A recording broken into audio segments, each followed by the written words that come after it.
नमस्कार, मी सोनाली राजेश भोसले आणि तुम्हा सर्वांचं आमच्या चॅनलमध्ये स्वागत आहे। लवकरच 22 सप्टेंबरला शारदीय नवरात्रांना सुरुवात होणार आहे आणि नवरात्रीची घटस्थापना करण्यात आणि आई भगवतीची सेवा करण्यात आपण सगळे लीन होणार आहोत। तर शारदीय नवरात्राच्या दिवशी घटस्थापना करण्यासाठी वेगवेगळ्या पूजेचं साहित्य आपण वापरत असतो। ते घेण्यासाठी आज मी दादरला गेली होती आणि मी फारच सुंदर असं पूजेचं साहित्य आणलेलं आहे। तर काय बरं मी साहित्य आणलेलं आहे हे आजच्या व्हिडिओमध्ये तुम्हाला दाखवते। चला आता व्हिडिओला सुरुवात करूया। सर्वप्रथम म्हणजे हा देवीचा मुखवटा। पहा किती तेजस्वी चेहरा आहे देवी आईचा। जेव्हा मी हा मुखवटा पाहिला ना तेव्हा लगेच माझं मन या मुखवट्याकडे आकर्षित झालं। हा जो मुखवटा आहे तो मी बाप्पा मोरया या स्टोर मधून घेतलेला आहे आणि या मुखवट्यावर तुम्ही बघू शकता किती सुंदर असं नक्षीकाम केलेलं आहे आणि नाकात देखील छान खड्याची नथ घातलेली आहे।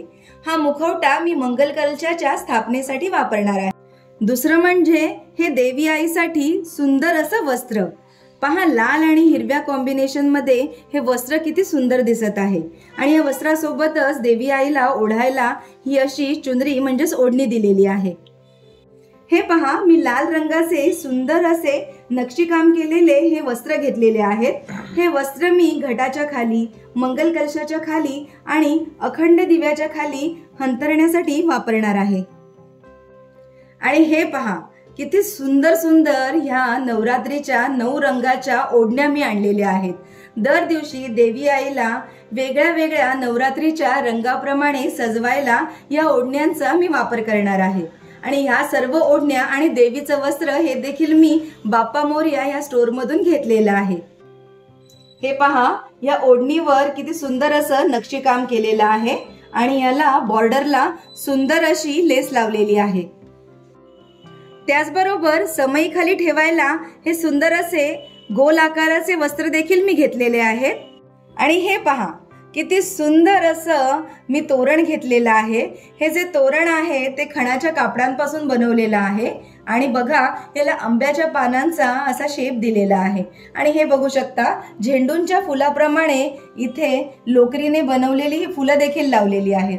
हे जे तोरण आहे ते मी दरवाजाला लावणार आहे। पहा दरवाजाला हे लावल्यावर दरवाजा किती सुंदर दिसेल।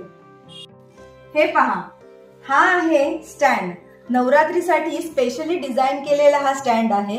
घटस्थापनेनंतर ज्या 9 माळा आपण घटाला लावतो त्यासाठी हा स्टँड आहे। इथे या हुकला माळ बांधायची आहे आणि या पाटावर घटस्थापना करून मग घटावर आपल्याला माळ सोडायची आहे। या स्टँडमुळे आपलं काम फारच इझी होऊन जाणार आहे।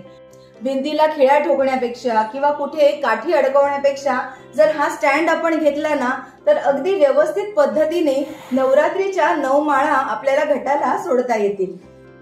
आणि पुढची महत्त्वाची वस्तू म्हणजे ही आर्टिफिशियल वेणी। आपण फुलांच्या वेणीने घटाला सजवतोच, पण ही आर्टिफिशियल वेणी मी घेतलेली आहे। सजावटीसाठी जर हिचा वापर करता आला तर मी जरूर करणार आहे। आणि त्याचबरोबर मी घेतलेली आहे ही सुंदर गोल्डन पानांची डेकोरेशनसाठी लाइटिंग। नवरात्रीसाठी जे मी डेकोरेशन करणार आहे त्यामध्ये या लाइटिंगचा वापर करणार आहे।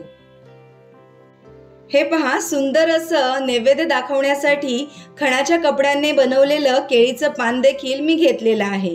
ताज्या पानांचा वापर तर मी करतेच, पण कधी कधी असं या सुंदर पानावर देखील नैवेद्य ठेवायला फार छान वाटेल। तर पाहिलं या वर्षीच्या शारदीय नवरात्रीच्या घटस्थापनेसाठी किती सुंदर अशा वस्तू मी खरेदी केलेल्या आहेत।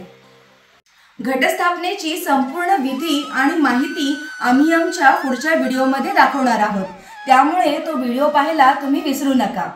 आणि आज मी खरेदी केलेल्या या सर्व वस्तू तुम्हाला कशा वाटल्या हे कमेंट्सद्वारे नक्की सांगा आणि आमच्या चॅनलला लाईक, शेअर, सबस्क्राईब करायला विसरू नका।